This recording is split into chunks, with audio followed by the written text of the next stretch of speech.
congratulations and thank you for making this movie. Oh, thank you. It's just an incredible effort, and Maria's. Mainly fear. Mainly fear. You were scared by fear. I was scared of all of it. I think the prospect of kind of just sort of setting this story in history, really, like the idea of this enormous movement that was propelled, you know, already obviously started by Toronto, but propelled by this story coming out, and that I didn't personally, and maybe, you know, it was more prominent here, but being British and not being in New York, or not, I didn't really know who Megan and Jodie were, what part they played in this, and I felt sort of excited by the idea of the world knowing, you know, actually this was these two women that did this and what they had to go through, reading the book and seeing, you know, the work that went into it. I wanted that to be out there, so that was exciting, and then everything else was terrifying. You know, the how contemporary it is and how real it is for so many people, not just people who were affected by, you know, the specifics of what happened, but survivors everywhere, and we just knew it was incredibly sensitive material. Right. It's almost happening in real time. Complete access to Megan and Jodie, who were amazing from the offset, and Megan and I live in England, so we started our relationship on Zoom, like many relationships. Like all relationships in the last basically. year. So we spent a lot of time kind of, you know, just the four of us, first of all, on Zoom. We remember having this four-way Zoom and during the pandemic? Well, it was tail end, you know, Okay. so yes, it was sort of, I mean, what was it, April, May 2021?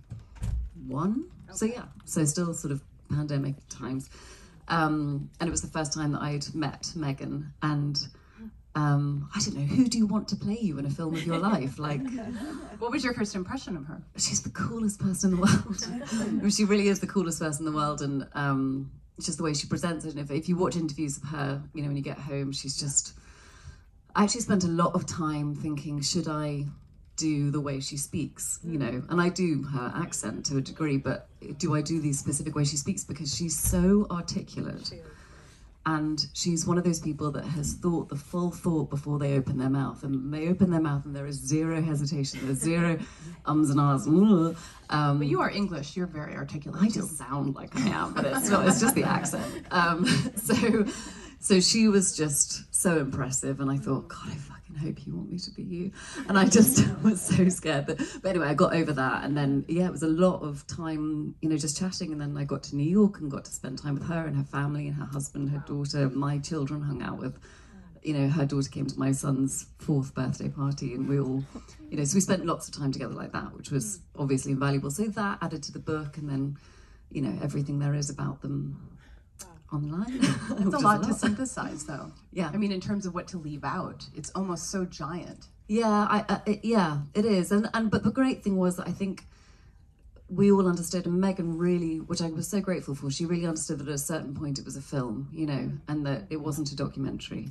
So did she sort of give her blessing for you to take some creative license? Very much so. I mean, there wasn't, I mean, to be honest, like, pretty much everything that's in the film, you know, bar a few moments, really are from the book, you know. Right. It's exactly how things happened, which is kind of shocking, but it's the truth. And so I was able to go through the script with Megan and say, you know, when you were sitting with Lanny Davis, you know, and she described the kind of gamesmanship of that encounter and how it really felt like a kind of game of chess, and that she kind of really enjoys that side of reporting. So there was just so much that I got to kind of ask exactly how it was when she actually said it, which was amazing. Well, and it's so amazing too, journalists. Yeah, that was a lot of conversation with Megan and Jodie.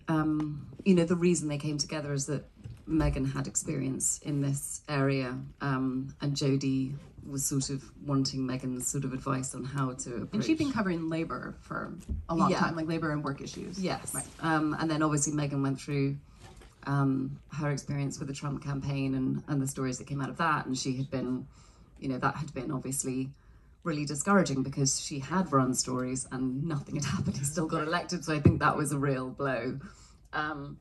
So yeah, there was a lot that she had learned from that, and I think the two of them coming together, and also what we talked about a lot was that, you know, they came together at a time when Megan had gone off, had a baby, unexpectedly had a kind of terrible time post that really difficult time. Those scenes were really affecting, and watching her try to reintegrate into work life, and I'm sure a lot of people in this room felt, I have felt that way. Yeah, and that's actually what one of the first things we went straight in on our first like solo Zoom without Zoe and Jodie.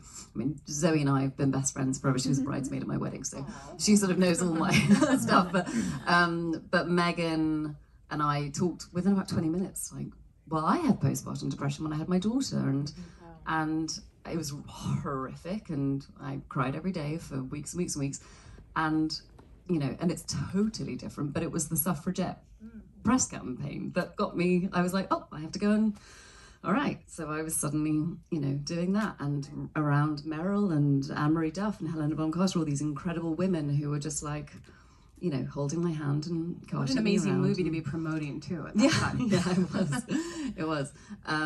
So, you know, and that sort of, I was like, okay, well, this is all very difficult, and I didn't know, I was so blindsided by how I felt, but I knew how to vaguely do that.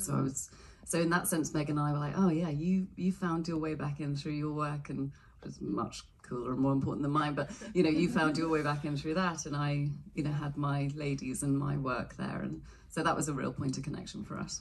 It's very cool. The scenes I found so fascinating were with Patricia Clarkson, when she's going through every single word, you know, and the precision of it. And, you know, the story that they ran, they had so much, they had so many stories, but what they ran was what they could exactly stand behind. Right. They had to leave out a lot. They had to leave out so much. And that must have been I know it was incredibly difficult to have these, you know, all these stories and all this pain to carry from people they'd spoken to, but that what they could actually put in was just, it was just like a legal document, you know, and that was really sort of eye-opening for me.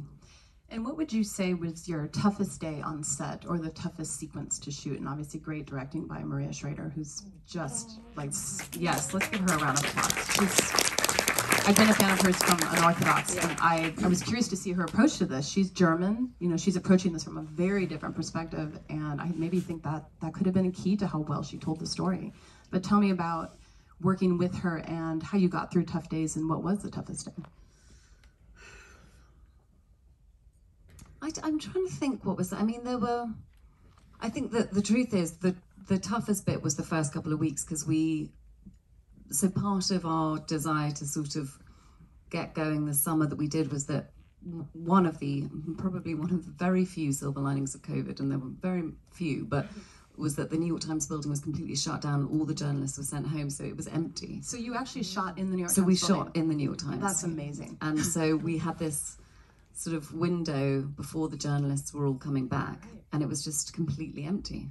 So we front-loaded the film with everything in the New York Times, started there, and then we went off and did everything else. So in a way, we went straight into the harder stuff. And those extras and people at their desks. I mean, everyone had to come in and be COVID-free. Everyone had to be we had little breakouts of COVID here and there, and little teams shutting down. And they tried to keep Zoe and I in separate rooms, and we were just adamant that we were not going to be separated.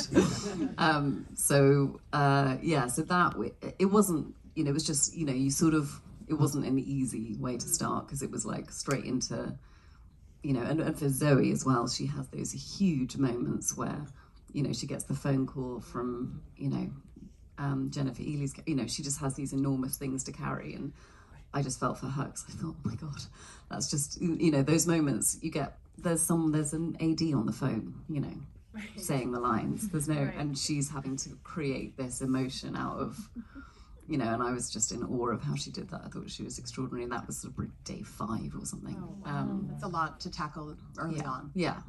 And were Jodie and Megan on set the whole time? Never, no. Really? No. So they came on kind of primed you and then sort of like stepped back. Yeah, they came on once right towards the end.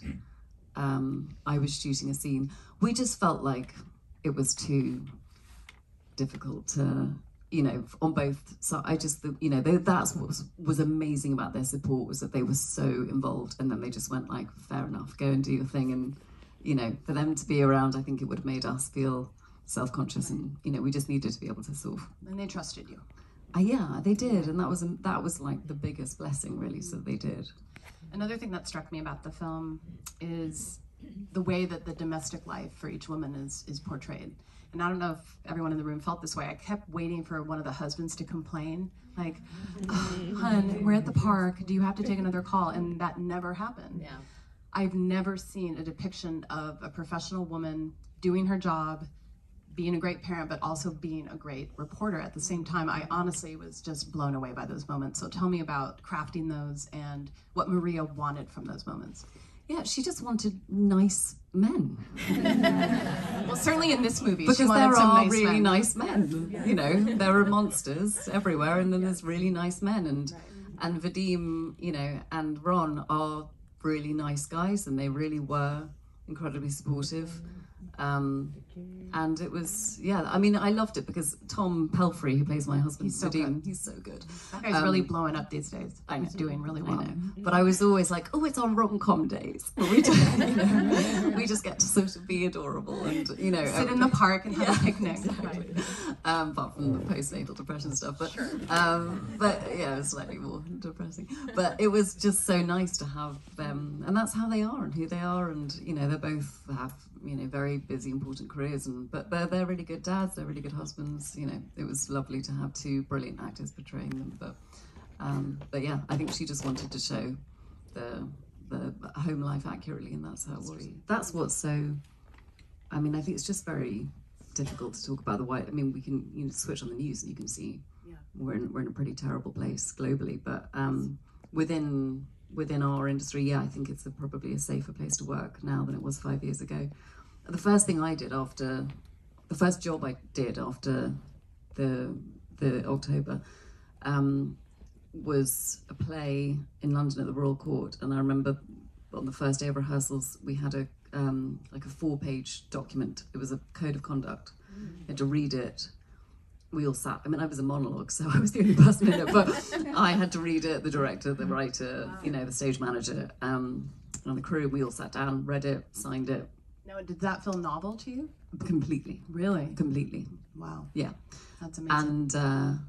And pretty much everything I've done since, we've had training, you know, we've had a session for the whole cast and crew, who sort of, you know, where you go through a similar code of conduct, how you behave on set, how you treat people. That's all different, you know. All this basic stuff, and yet it wasn't basic. Nobody was doing it before. No, I mean, intimacy coordinators, I mean, it's just insane that we were just sort of freewheeling and hoping for the best. And we know that didn't totally work out. So. Absolutely not, no. And are there moments that you think of when you were a younger performer where you feel a little scared for that person, that maybe she wasn't being taken care of and you wish you knew now what you, or wish you knew then what you know now? Yeah, I think I was lucky. You know, I think I was lucky for the most part. I feel like I got out pretty unscathed. I'm grateful that, you know, an 18-year-old coming in now, which is how old I was when I started acting, would not feel, I mean, it's in small ways as well. I think there's sort of, you know, in ways that sort of, I think the industry is less inclined to take advantage of naivety or sort of youth, you know, in the way that sort of someone whose first job, suddenly they've got to take all their clothes off and that's their, you know, to have a role in some show. And I think we're doing that less, I think. And the way that characters are being described in scripts seems to be less image-based. What have you noticed on that front? Because a little bit less like beautiful, but she doesn't know it, you know, like we're sort of, you know. Also, having more women writers helps a lot. That really helps. Female directors, you know. The last couple of jobs I've done have all been with women, and lots of jobs I've done have been with women, and I think, you know, this year just goes to show, like, there's just incredible female writers and directors and performances, and I mean, that's just. That stuff is changing things because women are in charge of it. And we also see in the film, Patricia's character, the empathy she brings to Megan when she sees Megan struggling. Like, how are you doing? Yeah. And not to say a man wouldn't ask a female employee that, but he'd be less likely to, because maybe he feels awkward or maybe it's not my business, but just to ask, how are you doing? Is there anything you need? Yeah.